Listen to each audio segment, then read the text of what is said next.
Hi, my name is Alyne, and this is Dear Alyne on Daekhopedia, and this is my story.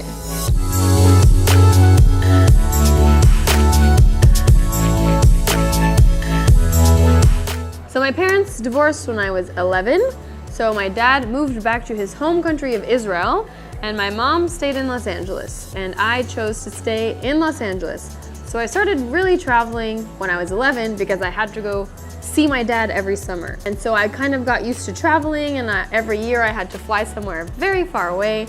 And as a kid, I would always look at books that had pictures of pyramids and ancient ruins.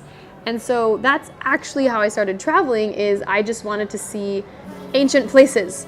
So once I was 18, I started saving money so that I could see Machu Picchu, the pyramids, Angkor Wat.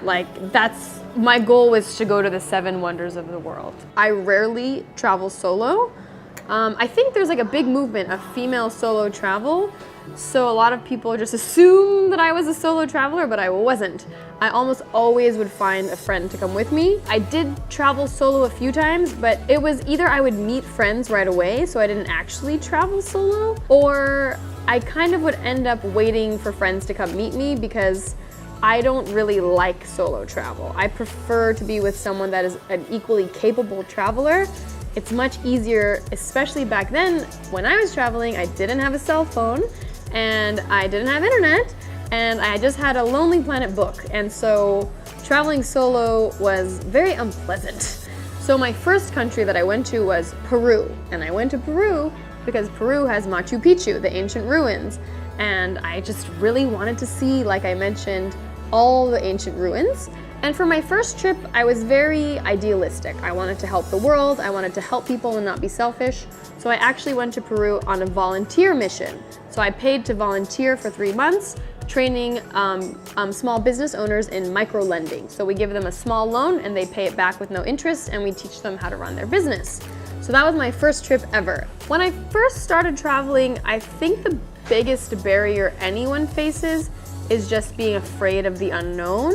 Like, I had never flown, I'd flown alone because since I visited my dad as a kid, but still, it's scary to fly to new places. There's all these mistakes you can make, especially with no cell phones. Like, it's so much easier to travel now that I have a cell phone. It's like so easy because everything is on your phone. I had to print out papers. I had to write directions from my hostel to from the airport to my hostel to my couch surfing house, and like carry the directions and like read them.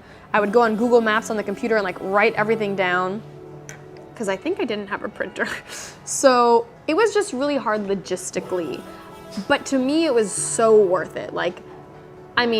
Traveling on a budget is really, really exhausting sometimes. Like, it's really fun, but I didn't take taxis. A taxi is like $5 and walking is free, and I have a huge heavy backpack and it's really hot outside, but I would walk miles and miles and miles and miles to not spend $5. And that's why I was able to travel so much on a minimum wage income, is because I didn't spend my money on these things.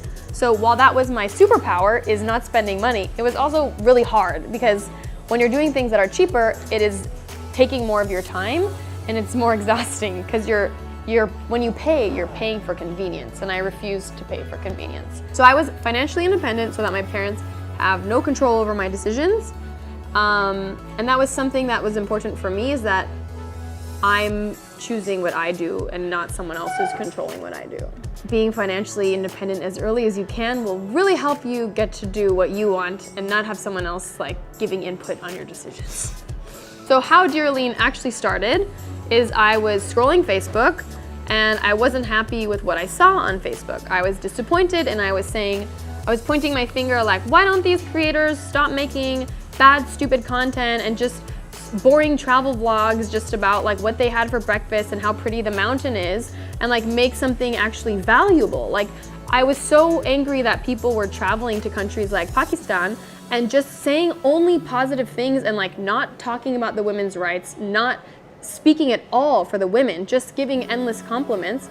And I love Pakistan and I love these other countries. I love my own country, but my country has things that needs to improve, and that's why I made the pink tax video. The whole world needs to improve. That's why I made the visa trap, because this is ridiculous that people have to get insane visas just to visit another country on vacation. Like, so that's why I started making videos, is because I was angry that people were not making this content, and I realized, you know what, Alyne, it is your responsibility. If you want that content to exist, you need to make it. You don't blame other people, you make it yourself. And at the time I was dating Nas Daily, and he was making videos all the time. I had studied film in high school. I had had a video company that we sold before I met him. So I had a lot of experience with video, but I'd never put myself in front of the camera. So that was like a perfect melting pot of dating him, having a history with videos and an international perspective. And I decided to make Dear Alyne. And originally I planned to just make like 5 videos about 5 topics that mattered to me and just stop. And yeah, it just did so well and it resonated that I kept going. Kind of a long answer, but I wanted to give a lot of perspective. So I'm not a big on future plans. I like to kind of go as things happen and just make sure I'm always course correcting and enjoying what I do and that it's making a difference. So for the future, I'm planning to work more on Dear Alyne retreats because I want to be meeting people in real life and I don't want to be on my phone all the time. And so I like to host the retreats because I meet women in real life and we spend the week together, because it's very isolating to always be just a person on a screen. And when you meet people, they meet you for a few seconds, they take a selfie, and then they're gone, right? So I want to connect with people more in real life. I want to encourage you guys to connect with people in real life, because we're always on our phones and we're not building our communities in real life enough. And that's why there's all these mental health crises and loneliness issues. So we need to get off of our computers and our phones and into building communities. And so that's kind of what I want to focus on. Thoughts for people in the future, like final thoughts for people. I mean, I'm just doing what I think is best for me, right? And you need to do what's best for you. And the most important thing that I would tell myself when I was younger, and I would tell myself now, is to make sure you're doing what you want to do, and you're not doing what your parents want you to do. You're not doing what your society wants you to do. You're not doing what the media wants you to do. You're doing what's right for you, and you're taking the steps to make sure you're independent enough that you can make those choices without other people influencing you and getting in the way. And I think the world would be a lot better place if people were able to do what they want instead of feeling all this pressure to be what someone else wants them to be. Thank you so much for having me, Daekhopedia. I hope this was helpful to at least a few people, and I had an amazing time in Bangladesh. I'm still here a few more days, and I hope to come back someday. And I hope you all are enjoying your lovely country. Goodbye.